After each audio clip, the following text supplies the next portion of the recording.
Bismillahirrahmanirrahim. Assalamualaikum warahmatullahi wabarakatuh. Alhamdulillahi rabbil alamin. Wassalatu wassalamu ala ashrafil mursalin Sayyidina Muhammadin wa ala alihi wa sahbihi ajma'in. Assalamualaikum warahmatullahi wabarakatuh. Apa khabar adik-adik semua dekat rumah? Macam mana cuti seronok ke? Jadi Alhamdulillah, nama Ustaz adalah Ustaz Muhammad Syahifuddin bin Ahmad. Ustaz mengajar ataupun berkhidmat di Sekolah Kebangsaan Padang Keria. Jadi pada petang ini Ustaz nak kongsikan dengan adik-adik serba sedikit tentang pelajaran akidah, mata pelajaran akidah tahun 3. Dan kita akan belajar di pelajaran yang kedua. Antara kandungan yang kita akan belajar pada petang ini adik-adik adalah yang pertama, pengertian Quran. Adik-adik tahu tak apa itu Quran? Apa maksud dengan Al-Quran? Dan kemudian yang kedua, kita akan belajar tentang nama-nama lain bagi Al-Quran. Okey, yang ketiga, kita akan belajar juga keistimewaan yang ada pada Quran. Apa yang adik-adik tahu istimewanya Quran ni, kan? Okey, kemudian yang keempat, Ustaz nak cerita pula, nak berkongsi dengan adik-adik tentang peranan Al-Quran dalam kehidupan kita. Apa peranan Al-Quran yang kita boleh bawakan dalam hidup adik masing-masing? Nah, okey, itu yang keempat. Dan yang terakhir, insya-Allah Ustaz akan berkongsi dengan adik-adik tentang Al-Quran dan juga sains.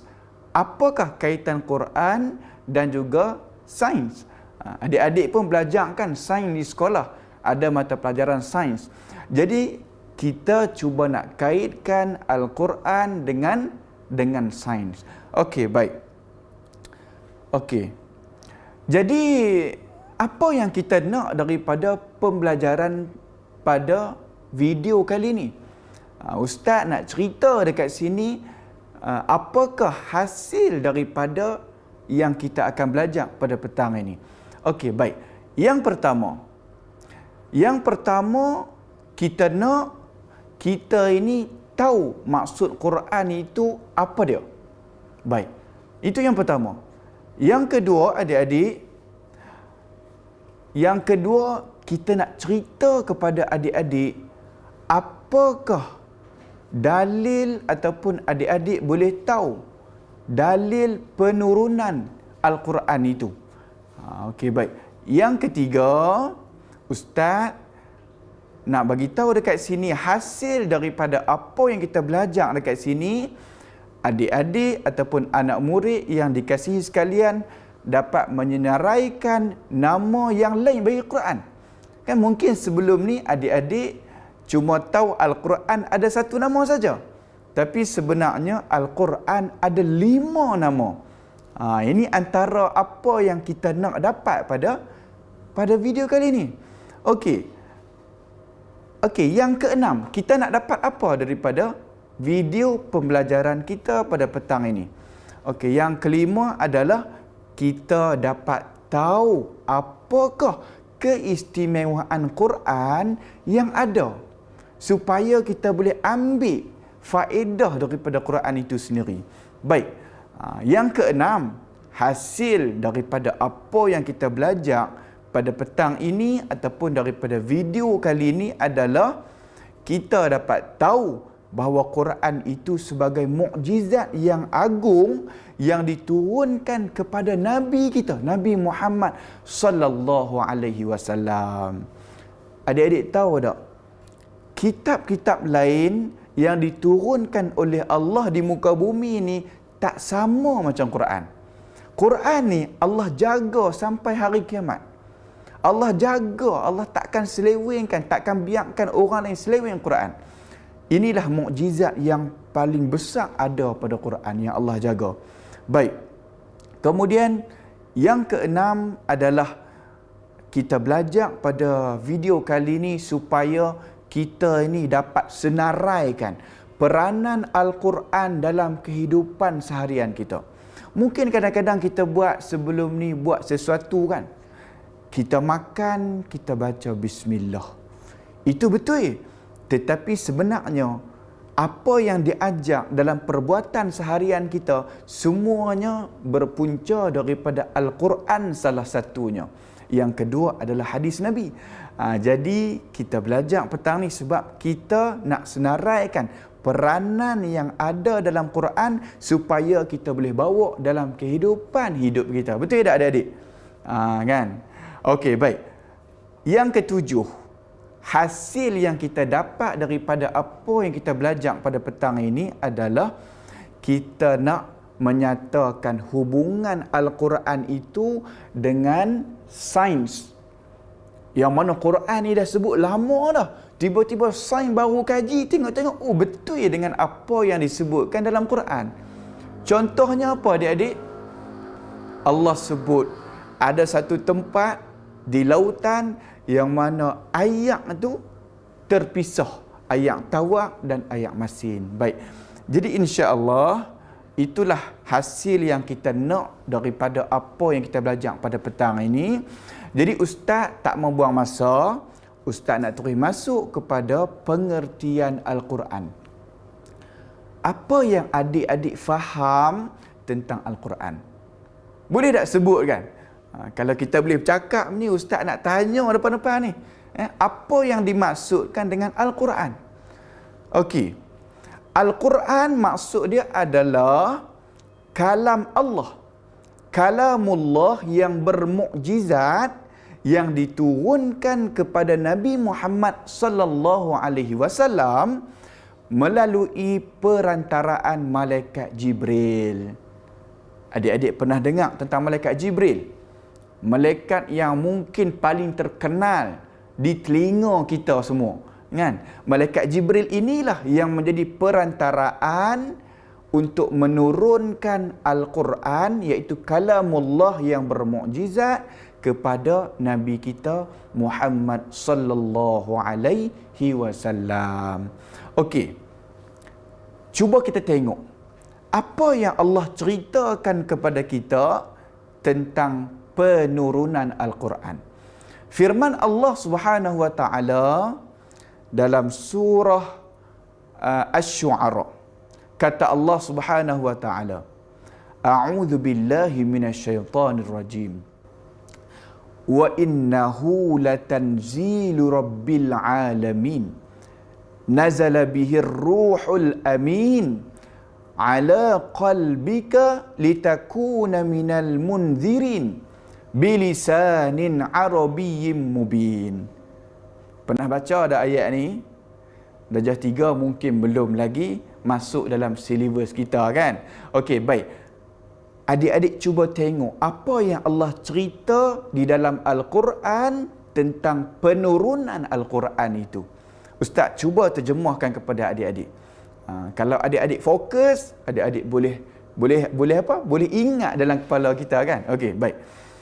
Maksud dia adalah Allah kata, dan sesungguhnya Al-Quran yang di antara isinya itu kisah-kisah yang tersebut adalah diturunkan oleh Allah, Tuhan sekalian alam. Ayat yang seterusnya Allah cerita kepada kita bahawa ia dibawa turun oleh malaikat Jibril yang amanah. Malaikat Jibril ni tak pernah tak amanah. Malaikat Jibril Allah perintahkan kepadanya untuk turunkan Al-Quran ini secara amanah. Kemudian ayat yang seterusnya Allah kata diturunkan Al-Quran itu ke dalam hati kamu. Hati kita lah. Hati ustaz, hati adik-adik, hati mak ayah semua, hati ustaz, ustazah semua.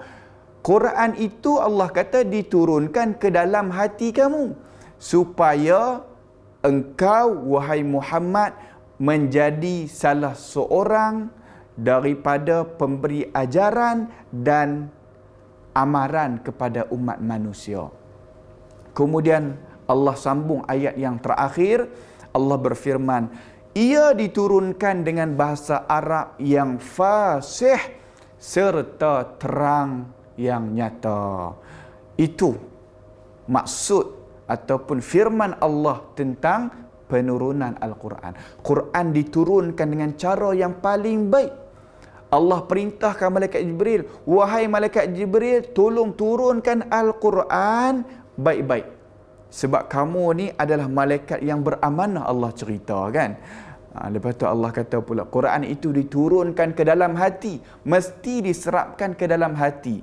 Barulah kita akan merasai penghayatan Al-Quran tersebut. Okey, baik. Kita dah pun belajar tentang pengertian Al-Quran, maksud Quran. Dah ingat ke belum? Kalau tak ingat lagi, kena dengar balik sebelum tadi. Kan? Bagi ingat dalam kepala kita supaya nanti bila buka sekolah contohnya, cikgu-cikgu tanya, ustaz-ustazah tanya, adik-adik dah boleh jawab dah. Jadi ustaz-ustazah pun pelik. Sebab apa? Macam mana adik-adik tahu ni?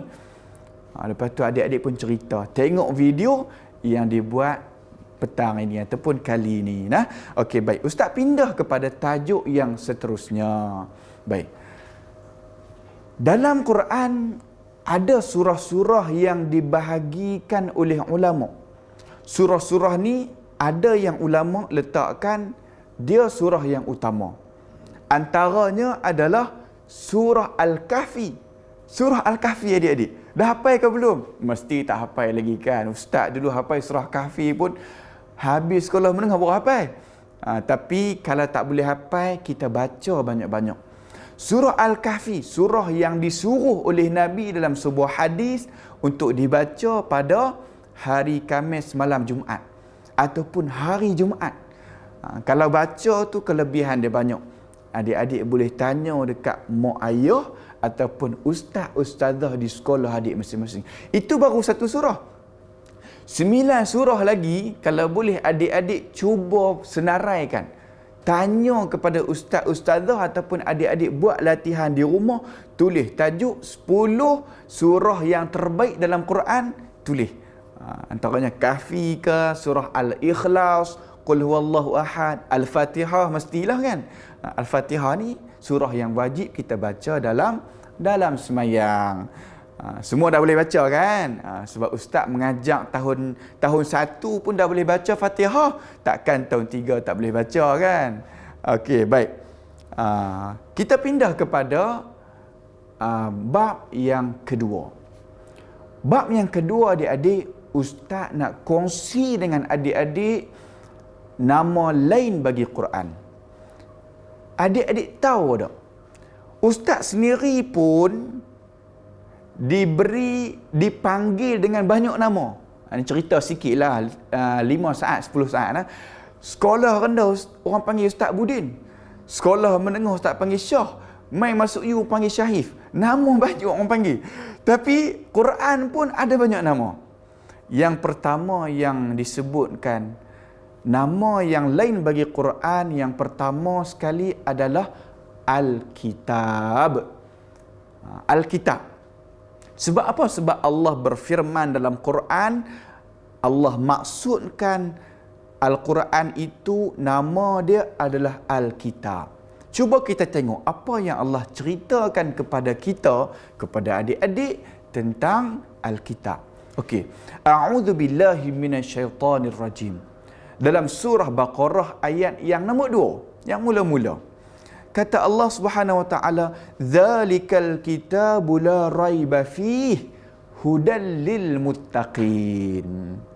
Kitab Al-Quran ini tidak ada sebarang syak padanya tentang datangnya daripada Allah dan tentang kesempurnaan yang ada pada Quran tu. Allah kata tak ada syak langsung.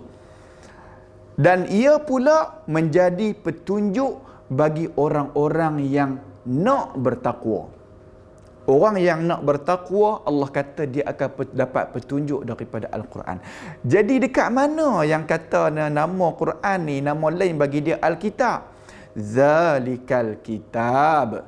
Atau zalikal kitab. Al-Kitab tu adalah Allah tujukan kepada Al-Quran lah adik-adik. Ingat nah, dalam kepala kita masing-masing, nama lain bagi Al-Quran adalah Al-Kitab. Okey, baik. Kemudian, nama lain bagi Al-Quran yang kedua adalah Al-Furqan. Ada tak kawan adik-adik nama Al-Furqan? Ataupun Furqan lah, kita dah panggil Furqan. Okey, Furqan ni nama yang kedua bagi Al-Quran. Apa maksud Furqan? Furqan ni maksud dia lebih kurang macam pemisah antara hak dan batil. Pening tak apa dia? Hak dan batil ni adalah yang betul dan yang salah. Quran ni dia nak cerita dekat kita, apa yang kita baca dalam Quran itu semuanya Allah nak cerita tentang betul ke salah. Yang mana betul, yang mana salah. Baik. Allah Subhanahu wa taala berfirman dalam surah Al-Furqan ayat yang pertama. A'udzu billahi minasyaitonir rajim. Bismillahirrahmanirrahim. Tabarakalladzi nazzalal furqana ala 'abdihi liyakuna lil 'alamin nadhira. Allah sebut maha berkat Tuhan yang menurunkan Al-Furqan kepada hambanya Muhammad untuk menjadi peringatan dan amaran bagi seluruh alam ni. Jadi Allah sebut tu, nampak tak? Tabarakalladzi nazzalal furqan. Al-Furqan tu, Furqan tu nama yang kedua bagi Al-Quran. Okey, yang tadi yang pertama nama lain bagi Quran, yang pertama adalah Al-Kitab kan. Yang kedua adalah Al-Furqan. Okey, ustaz nak masuk pula nama lain bagi Quran yang ketiga. Okey. Yang ketiga ni nama lain bagi Quran adalah Al-Mushaf. Cuba sebut tengok betul tak? Al-Mushaf. Ni Allah cerita dalam surah Abasa. Kata Allah Subhanahu wa taala, fi suhufim mukarramah. Maksudnya apa? Ayat-ayat suci itu tersimpan dalam naskah-naskah yang dimuliakan. Nampak ada perkataan suhufin. Fi suhufim mukarramah. Nama lain bagi Quran yang ketiga adalah adik-adik Al-Mushaf. Okey, ustaz nak pindah kepada nama lain bagi Quran yang keempat. Yang keempat okey. Yang pertama tadi Al-Kitab, yang kedua adalah Al-Furqan dan yang ketiga adalah Al-Mushaf. Okey, nama lain bagi Quran yang keempat adalah Az-Zikru. Cuba sebut tengok, Az-Zikru. Ada tak nama kawan kita Zikru? Jarang orang Melayu tapi sebenarnya ada nama orang yang diberikan nama Al-Zikru. Az-Zikru ni adik-adik nama yang keempat bagi Quran. Ustaz nak cerita dekat sini. Allah Subhanahu wa taala berfirman dalam surah Al-Hijr ayat yang 9. Allah kata, "Inna nahnu nazzalna dzikra wa inna lahu lahafizun." Sesungguhnya kamilah yang menurunkan Al-Quran dan kamilah yang memelihara dan menjaganya. Kita tengok perkataan yang Allah sebut. Inna nahnu nazzalna dzikra. Az-zikra itu nama bagi Quran juga. Jadi itu yang keempat, nama lain bagi Quran. Yang kelima ataupun yang terakhir, nama lain bagi Quran. Ingat ada yang empat tadi? Yang pertama Al-Kitab. Yang kedua apa dia? Yang kedua Al-Mushaf kan? Minta maaf adik-adik. Yang pertama Al-Kitab, yang kedua Al-Furqan, yang ketiga Al-Mushaf, yang keempat Az-Zikru dan yang terakhir yang kelima adalah Asy-Syifa. Mesti ada nama Syifa kan? Okey, baik. Asy-Syifa. Allah Subhanahu wa taala berfirman dalam surah Yunus ayat 57. A'udzu billahi minasyaitonir rajim. Ya ayyuhan nas qad ja'atkum mau'izatum mir rabbikum wa shifaa'un lima fis sudur wa hudan wa rahmatul lil mu'minin. Kata Allah Subhanahu wa taala, wahai umat manusia, sesungguhnya telah datang kepada kamu Al-Quran yang menjadi nasihat, pengajaran daripada Tuhan kamu, dan yang menjadi penawar, itulah perkataan penawar tu, dan yang menjadi penawar bagi penyakit-penyakit batin yang ada di dalam dada kamu, dalam diri kamu, dan juga menjadi hidayah, petunjuk untuk keselamatan serta membawa rahmat bagi orang-orang yang beriman. Adik-adik, Allah sebut Quran itu adalah syifa. Sebab itulah ulama kita memberikan nama yang kelima bagi Quran adalah Asy-Syifa, penawar bagi penyakit-penyakit batin kita dan sebagainya.